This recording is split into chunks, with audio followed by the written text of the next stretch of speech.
सिनेमाया के सभी दोस्तों की सेवा में मैं जावेद नसीम अपना आदाब, सलाम, नमस्कार और सत श्री अकाल पेश करता हूँ। और दोस्तों, आज एक बार फिर रफ़ी साहब से जुड़ी हुई एक कहानी क्या है कि यूँ समझ लीजिए कि माजी के झरोकों से झांकती हुई कुछ यादें थीं जिन्हें मैंने एक बार फिर से संजोया और लेकर आपके सामने आ गया। रफ़ी साहब जब इंडस्ट्री में आए तो उस वक्त तलत महमूद साहब और मुकेश जी ये ऑलरेडी इंडस्ट्री में मौजूद थे, और नौशाद साहब, अनिल बिस्वास जी और इस तरह के जो दूसरे मौसीक़ार थे वो इन दोनों गुलकारों की तरफ बहुत ज़्यादा राग़िब भी थे।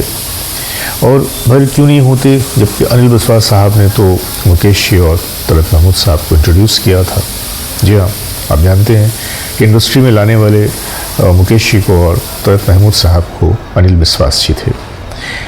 जहाँ तक अनिल बिस्वास जी का ताल्लुक़ है तो ये भी अपने ज़माने के बड़े ही दिग्गज मौसीक़ारों में थे और बहुत ही सीनियर मौसीक़ारों में थे।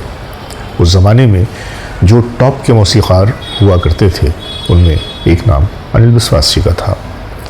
बहरहाल, रफ़ी साहब की आमद के बाद रफ़ी साहब को ख़ुद को स्थापित करने में बड़ी दिक्कतें आ रही थीं, क्योंकि ऑलरेडी इंडस्ट्री में ऐसे लोग मौजूद थे जो उनके सामने किसी मजबूत सतून की तरह कायम थे। और रफ़ी साहब को अपने स्टाइल को लेकर अपनी एक पहचान बनाना इसलिए भी मुश्किल था कि नौशाद साहब वगैरह भी ये मुकेश जी और तलत जी की तरफ माइल थे। लेकिन वो जो कहते हैं ना कि खुदा जब किसी के लिए कामयाबी लिख देता है तो फिर दुनिया की कोई भी ताकत उसे कामयाब होने से नहीं रोक सकती। ऐसा ही कुछ रफ़ी साहब के साथ भी हुआ। हालांकि ये भी आप लोगों को पता है कि शुरुआती दौर से लेकर आखिर दम तक रफ़ी साहब के ख़िलाफ़ लॉबीज़ काम करती रही। रफ़ी साहब को कई लोगों ने कई बार डिमोरल करने की कोशिश किया, उन्हें बहुत ही मॉरली डाउन करने की कोशिश की, लेकिन बस वो जो ऊपर बैठा है ना वही सब कुछ करता है और वही सब कुछ करवाता है।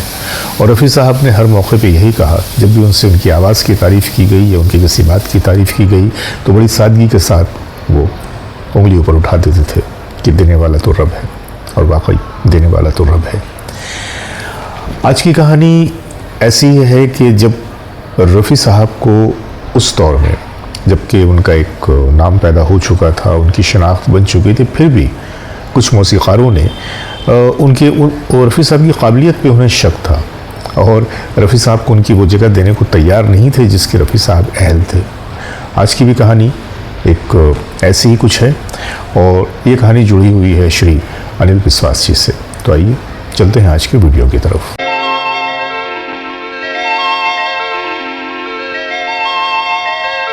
तो दोस्तों, जैसा कि मैंने आपको बताया कि आज की ये कहानी अनिल बिस्वास और रफ़ी साहब से जुड़ी हुई है। श्री अनिल बिस्वास जी उस ज़माने के बहुत ही सीनियर मौसीक़ारों में थे और बहुत ही रिस्पेक्टफुल मौसीक़ारों में थे, और इसलिए भी उन्हें वो मकाम, वो दर्जा हासिल था क्योंकि उन्होंने तलत महमूद साहब को और मुकेश जी को as a playback singer industry में इंट्रोड्यूस किया था।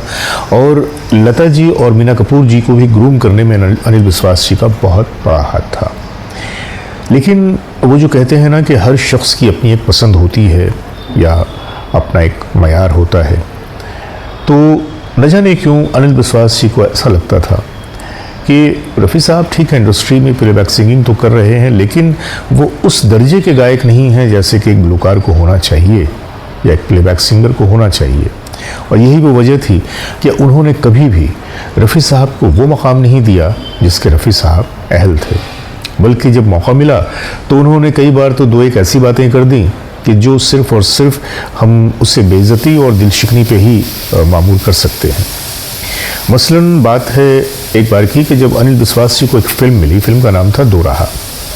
दो राह में उन्होंने रफ़ी साहब से 2 गीत गवाए। जी, दोनों गीतों की रिकॉर्डिंग हुई और रफ़ी साहब ने दोनों गीतों को बड़ी खूबसूरती से गाया, क्योंकि रफ़ी साहब के अंदर जो भी कारीगरी या फ़नकारी थी ये होते होते नहीं आई, बल्कि ऐसा लगता है कि खुदा ने तो उन्हें संवार कर भेजा था। क्योंकि आप रफ़ी साहब की बिल्कुल स्टार्टिंग के शुरुआती दौर के भी गाने सुनते हैं तो आपको उसमें वही पुख्तगी, वही कारीगरी और वही तेज नज़र आता है। बहरकैफ दो राह के 2 गीत की रिकॉर्डिंग हुई। रफ़ी साहब ने अपनी जानिब से गीत को बहुत ही खूबसूरत रिकॉर्ड किया, लेकिन उस वक्त हैरत की इंतहा नहीं रही कि जब अनिल बिस्वास जी ने उन दोनों गीतों को रिजेक्ट कर दिया। रफ़ी साहब ने जो गाया था वो अनिल बिस्वास जी के मयार पर खरा नहीं उतरा, लिहाजा उन दोनों गीतों को रद्द कर दिया गया और दूसरे ही दिन अनिल बिस्वास जी ने अपने फेवरेट सिंगर तलत महमूद जी को बुलवाया और उन्होंने दोनों गीत उनसे रिकॉर्ड करवाए।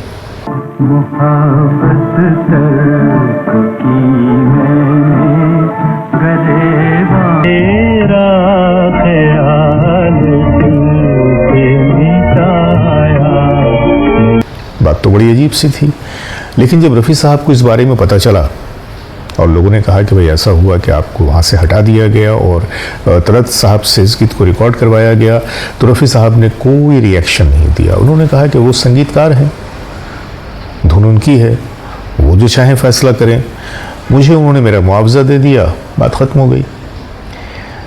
बात कुछ आगे बढ़ती है और सन आता है 1956 का। 1956 में इन्हें फिर एक फिल्म मिली। फिल्म का नाम था पैसा ही पैसा। पैसा ही पैसा में उन्होंने एक गीत जो किशोर कुमार जी से रिकॉर्ड करवाया जाने वाला था, उन्होंने रफ़ी साहब से रिकॉर्ड करवाया, क्योंकि किशोर जी चूँकि एक्टिंग में भी वो काफ़ी इन्वॉल्व थे, तो उन्हें शायद मौका नहीं मिला था, वो डेट नहीं मैच की थी कि वो इस गीत की रिकॉर्डिंग कर सकते। लिहाजा जब वो अनिल बिस्वास जी ने रफ़ी साहब को इन्वाइट किया रिकॉर्डिंग के लिए, तो रफ़ी साहब आ गए, रिहर्सल वगैरह हो गई, गाना रिकॉर्ड भी हो गया। लेकिन गाना भी इस बार बहुत ही खूबसूरत रिकॉर्ड हुआ, बहुत ही अच्छे तरीक़े से रिकॉर्ड हुआ। लेकिन अड़चन उस वक्त आई कि जब पिक्चराइजेशन से पहले किशोर कुमार जी ने कहा कि ये गाना तो मैं गाऊंगा, ये गाना मुझ पर ही पिक्चराइज होना है, लिहाजा इस गाने को मैं गाऊंगा। और उन्होंने एक तरह की ज़िद बांध ली। हालांकि उस वक्त अनिल बिस्वास जी ने उन्हें समझाया कि ये गाना बहुत खूबसूरत रिकॉर्ड हो चुका है और अच्छा लगेगा पिक्चर पे, पर्दे पे।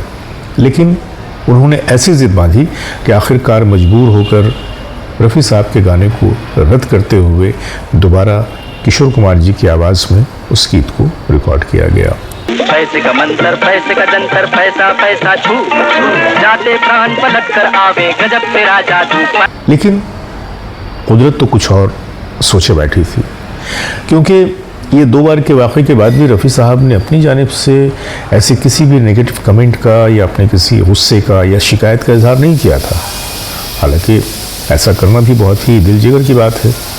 आमतौर से अगर ऐसा होता है तो लोग इसे, क्योंकि इंसान हर तरह की बात बर्दाश्त कर सकता है, लेकिन जब इज़्ज़त नफ्स पे वार हो, आत्मसम्मान पे वार हो, तो उसे बर्दाश्त करना बहुत मुश्किल होता है, बल्कि नामुमकिन होता है। लेकिन ये रफ़ी साहब थे। रफ़ी साहब ने इस वार को भी बर्दाश्त कर लिया, इस घूंट को भी पी गए, उन्होंने कुछ नहीं कहा। और 56 में ही एक फ़िल्म आई, फिल्म का नाम था हीर। और ये हीर जो फिल्म थी, इसमें अनिल बिस्वास जी ने एक बार फिर रफ़ी साहब से रुजू किया और कहा कि इसमें 3 गाने हैं जो मैं चाहता हूँ कि ये आप गाएंगे, जिसमें 2 गाने डुएट हैं गीता जी के साथ। रफ़ी साहब इस बार भी तैयार हो गए हमेशा की तरह, और इस बार 3 गाने हीर के रिकॉर्ड हुए। ले जा उसकी दुआएं हो, आ जाओ तुम्हें दिल का अफसाना। अल्लाह तेरी खैर करे, मौला तेरी खैर। तीनों के तीनों गाने बड़े खूबसूरत थे, ख़ास तौर से उसमें एक गीत जो सोलो था रफ़ी साहब की आवाज़ में, वो तो कमाल का था। और उस गीत में रफ़ी साहब ने कुछ ऐसी कारीगरी दिखाई कि अनिल बिस्वास साहब भी फ़ख्र रह गए।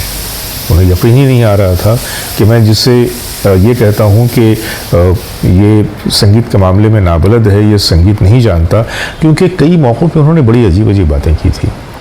जब उन्होंने दोराहा के गाने रिकॉर्ड किए थे, तो दूसरे दिन जब तलत साहब को उन्होंने बुलाया रिकॉर्डिंग के लिए, तो किसी ने पूछा कि अनिल जी आप तो ये गाना रिकॉर्ड कर चुके हैं, फिर से आप इसे रिकॉर्ड कर रहे हैं?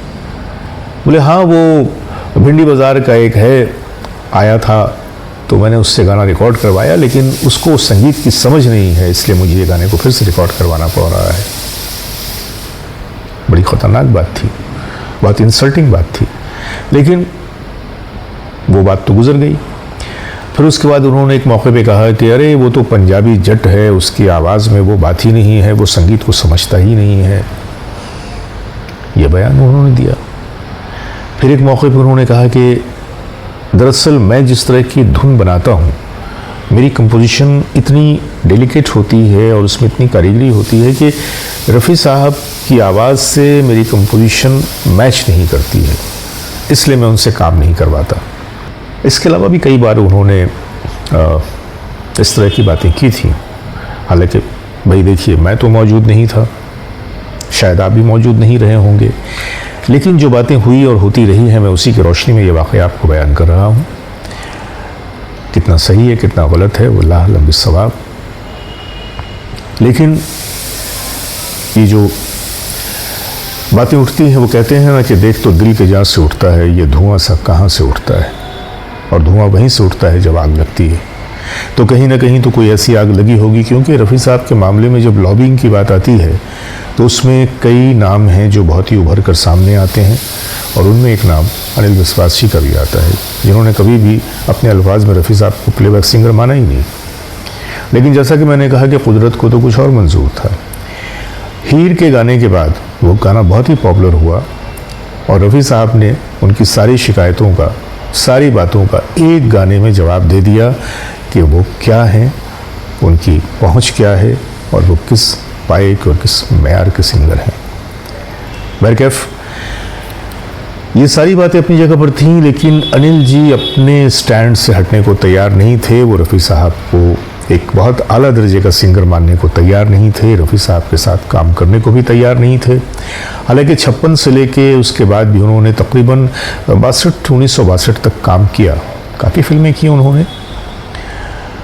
लेकिन ये वो दौर था कि रफ़ी साहब बिल्कुल पीक पर आ चुके थे, और बहुत सारे जो म्यूज़िक डायरेक्टर थे दूसरे, जिनमें एस.टी. बर्मन साहब हों या नौशाद हों या रोशन हों या शंकर जयकिशन हों, ये सारे के सारे बड़े म्यूज़िक डायरेक्टर बिल्कुल लाइन लगाए रफ़ी साहब के दरवाजे पे खड़े थे। उनके एक पर एक गाने हिट हो रहे थे, और तमाम के तमाम गाने, उनमें ऐसे भी गाने थे जो बिल्कुल अमर हो गए।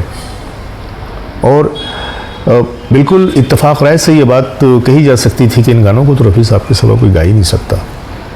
लेकिन उस वक्त भी अनिल जी अपनी ज़िद पे कायम रहे, और नतीजा ये हुआ कि रफ्ता रफ्ता उनका ग्राफ इसलिए नीचे आने लगा कि जब उस वक्त मार्केट में, इंडस्ट्री में, हर जगह पे, हर तरफ, हर गोशे में रफ़ी साहब की आवाज़ गूंज रही थी, वहाँ पे अनिल जी कहीं दूर खड़े नज़र आ रहे थे। आखिरकार जब काम मिलना बंद हो गया तो दिल्ली चले गए, और दिल्ली जाकर उन्होंने ऑल इंडिया रेडियो में चीफ प्रोड्यूसर की हैसियत से ख़ुद को शामिल कर लिया, और बक़िया दिन उनके वैसे ही गुजरे। लेकिन एक बात जो अफसोस की है वो ये कि इतने बड़े संगीतकार, इतने माने हुए, इतने मायानाज़ संगीतकार और इतने काबिल संगीतकार, कि जिन्होंने लता मंगेशकर और मीना कपूर जैसी गुलकाराओं को ग्रूम किया, जिन्होंने तलत महमूद और मुकेश जैसे गुलकारों को इंट्रोड्यूस किया, तो जाहिर सी बात है कि संगीत का एक समंदर थे, वो जानकारी का एक समंदर थे।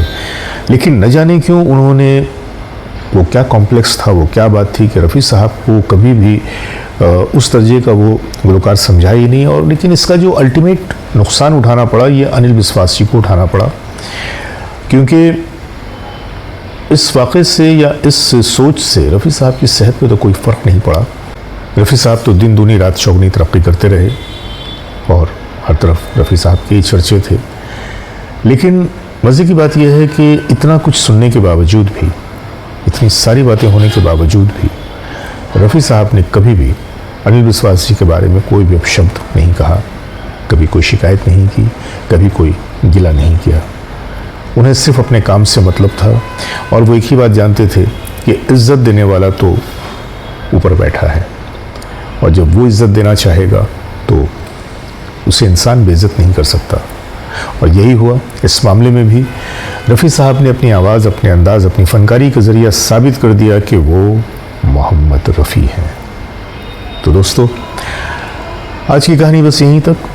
इसी तरह से अपनी मोहब्बतों से नवाजते रहिएगा, और आज अपने दोस्त, अपने भाई जावेद नसीम को इजाज़त दीजिए।